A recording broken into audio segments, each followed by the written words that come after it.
এখানে আসার পর আমরা যেটা দেখছি যে আমরা বাইরে থেকে যতটা ভঙ্গুর দশা দেখেছিলাম, ভেতরে ঢুকে দেখেছি যে তার পরিমাণটা এবং ডেপথটা আরো অনেক বেশি। সো ইনফরমেশন অ্যান্ড কমিউনিকেশন দুটো এতটা ইন্টারকানেক্টেড যে যদি ইনফরমেশনটা থাকে, এটা কমিউনিকেশনটা অ্যাপ্রোপ্রিয়েটলি না হয়, তাহলে কিন্তু যুদ্ধ লেগে যেতে পারে, আবার শান্তিও প্রতিষ্ঠিত হতে পারে। সো আমাদের এই সেক্টরটা পুরো ওয়ার্ল্ডেই কিন্তু ইনফরমেশন এবং টেকনোলজি কিন্তু রুল করছে পুরো ওয়ার্ল্ডটাকে। And right now information is everything. Who has the information, he has everything. তো আমাদের দেশে এখন বর্তমান প্রেক্ষাপটে যেটা আমরা খুব ফিল করছি যে আমাদের ইনফরমেশনগুলো নিয়ে শুধু ইনফরমেশন না, মিস ইনফরমেশন, ডিসইনফরমেশনের একটা যুগে আহ, এখানে একটা রেগুলেশনের অবশ্যই আছে আমাদের, তারপরেও এগুলোকে প্রপার ইমপ্লিমেন্টেশন থেকে শুরু করে আমাদেরকে আগে ডার্টগুলোকে ক্লিন করতে হবে। বিগত সময়ের বেশ লগ আছে আমাদের পুরো এই সেক্টরটাতে।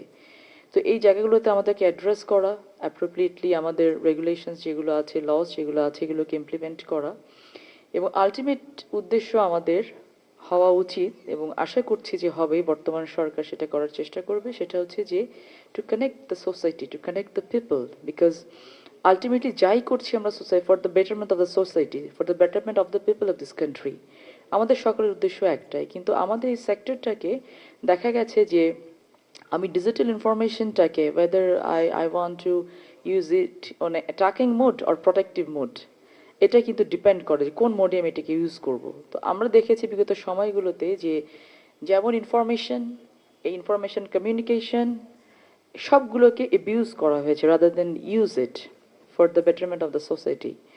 তো আজকে এখানে অনেক বিজ্ঞ এবং জ্ঞানী গুণী ব্যক্তি আছেন, তারা অনেক ইনফরমেটিভ কথা বলেছেন, তথ্য দিয়েছেন, অনেক ডেটা দিয়েছেন, ডিজিটাল ইকোনমির কথা বলা হয়েছে। তো আমি যেটা বলতে চাই যে কোনো ইকোনমি, কোনো কিছু সাস্টেইনেবল হবে না যদি এটা আমাদের সোসাইটির বেটারমেন্টে যেও কাজ না করে। যদি আমাদের এই ইনফরমেশন থেকে, ডিজিটাল কমিউনিকেশন থেকে আমাদের উইমেনরা, আমাদের চিলড্রেনরা প্রোটেকশনটা না পায়, তাহলে কিন্তু আমরা আলটিমেটলি খুব বেশি দূর এগোতে পারবো না। সো আমার যেটা অনুরোধ থাকবে সকলের প্রতি, আজকে আমাদের যে প্রতিপাদ্যটা আছে যে সকল ঝড় ঝাপটাকে অ্যাডপ্ট করে নিয়ে সামনের দিকে এগিয়ে যাওয়া, যে আমাদের এই যুদ্ধে জয়ী হতেই হবে, যে সাইবার সিকিউরিটি নিয়ে আমাদেরকে কাজ করতে হবে, আমাদেরকে তথ্য থেকে প্রোটেকশন দিতে হবে মানুষকে, মিসইনফরমেশন থেকে প্রোটেকশন দিতে হবে, ডিসইনফরমেশন থেকে প্রোটেকশন দিতে হবে, আদারওয়াইজ কিন্তু গভর্নমেন্ট কাজ করতে পারবে না। তো সেই জায়গাটা থেকে সকলের সহযোগিতা কামনা করছি। আপনারা অনেক enlightened people, you are sitting in front of me, যেখানে আসলে আমার এই বিষয় নিয়ে কথা বলাটা অনেকটা ধৃষ্টতার মধ্যে পড়ে যায়। একটা কথা বলে আমি শেষ করব যে আমি বলেছি যে আমি বহুদিন ধরে এখানে, আমি as a lawyer I work for BTRC. এখন তো লাইসেন্স সারেন্ডার করে আসতে হয়েছে, এই জন্য কাজ করতে পারি না। আমার একটা এক্সপিরিয়েন্স আছে, আমি এক্সপিরিয়েন্সটা শেয়ার করতে চাই যেন এই ধরনের ঘটনা ভবিষ্যতে আর না ঘটে। যখন বিটিআরসিতে লয়ার নিয়োগ করা হয়, তখন এটা টেন্ডার হয়, রাইট? আপনারা জানেন সবাই, প্যানেল লয়ার হিসেবে I went to I went for the interviews.